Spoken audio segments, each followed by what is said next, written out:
Olá, sejam muito bem-vindos para mais uma aula de geografia. Eu sou a professora Fernanda e nós vamos falar nessa aula sobre as formas de relevo e as transformações da paisagem.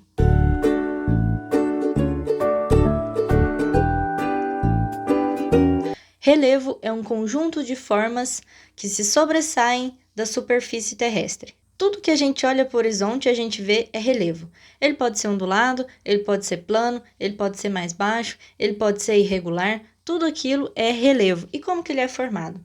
Ele é formado por dois agentes, principalmente. Nós temos primeiro os agentes internos, né, que são forças naturais que agem no interior da Terra, né, no interior da superfície terrestre, que pode ser o tectonismo, ou seja, o movimento das placas tectônicas, que elas se movimentam sobre o magma, ou pode ser terremotos. E nós temos também os agentes externos, né, que são forças naturais que trabalham esculpindo essa forma de relevo. O que pode ser esses agentes externos? Pode ser as chuvas, o calor, o vento, e até mesmo a ação da gravidade. Eles vão entrar em contato com esse material na superfície terrestre e vai começar o processo de intemperismo, ou seja, é o processo de desagregação da rocha, né? Onde a rocha ela começa a quebrar, a rachar, a soltar os seus pedacinhos. Isso é chamado de intemperismo. Depois do intemperismo, a gente tem o processo de erosão, que é o processo de transporte, né? A levada desses sedimentos, desse material que se desagregou das rochas para outro lugar. Esse é o processo de erosão. Para vocês entenderem bem o que é o intemperismo, pega um pão francês, deixa ele um tempo lá, até ele endurecer. Depois disso, deixa ele no ambiente. No vento, na chuva, aquilo que vai acontecer com ele naquela camada dele por cima, aquilo ali é o mesmo que acontece com as rochas, é o chamado intemperismo. E aí o material que se desagrega dele e vai sendo levado pela água da chuva ou pelos ventos é chamado de erosão. O intemperismo ele forma materiais que se chamam sedimentos, né? Que são esses materiais soltos, né? Das rochas. Como eu disse para vocês, o relevo são essas formas que a gente vê no horizonte, que a gente vê na superfície terrestre. E para essas formas tem alguns nomes.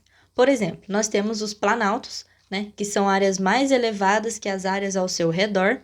Eles são superfícies irregulares, né, e são provocados pelo intemperismo e pela erosão também.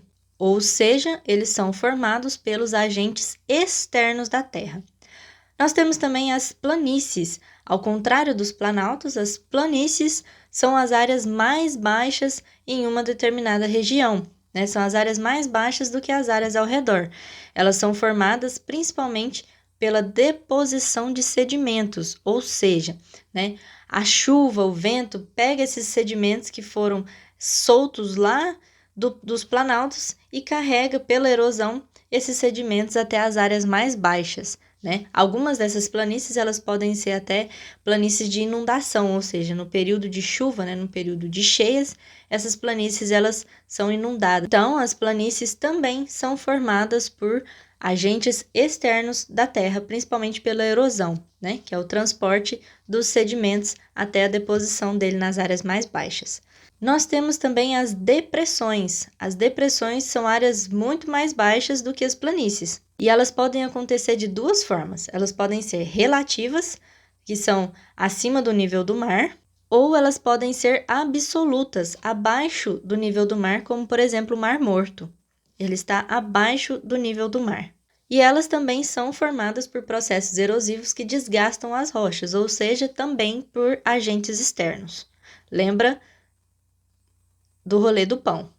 Nós temos também as montanhas. As montanhas são áreas muito mais elevadas que todas as áreas ao seu redor e elas são formadas por agentes internos, principalmente pelo tectonismo. Como que acontece a formação das montanhas?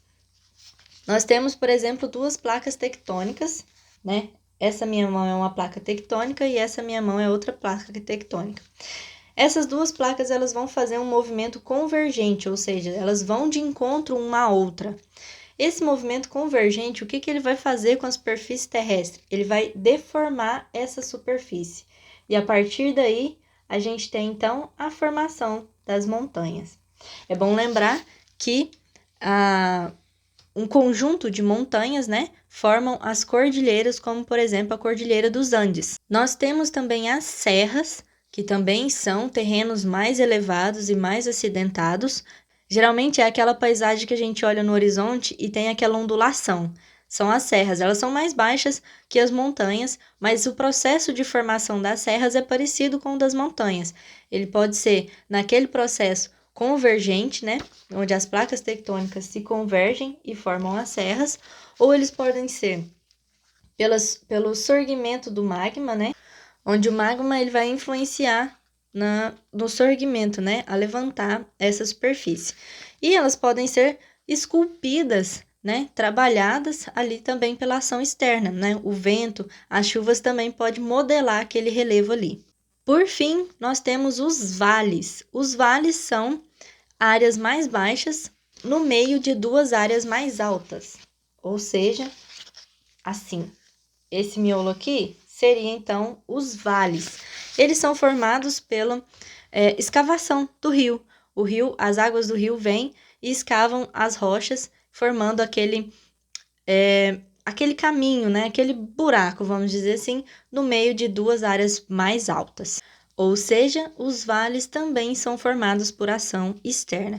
Vale lembrar que todas as formas ditas aqui, planaltos, planícies, depressões, serras, montanhas, vales, nenhuma dessas formas a gente vai ver algum dia sendo formada ou alguém algum dia já viu sendo formada, porque elas levam milhões e milhões de anos para se formarem, né? Porque a ação da Terra, ela é mais lenta, né? Então, essas formas, elas levam milhões e milhões de anos para se formar. Então, essas formas que a gente já viu hoje, elas foram formadas há muito e muito tempo atrás, ok?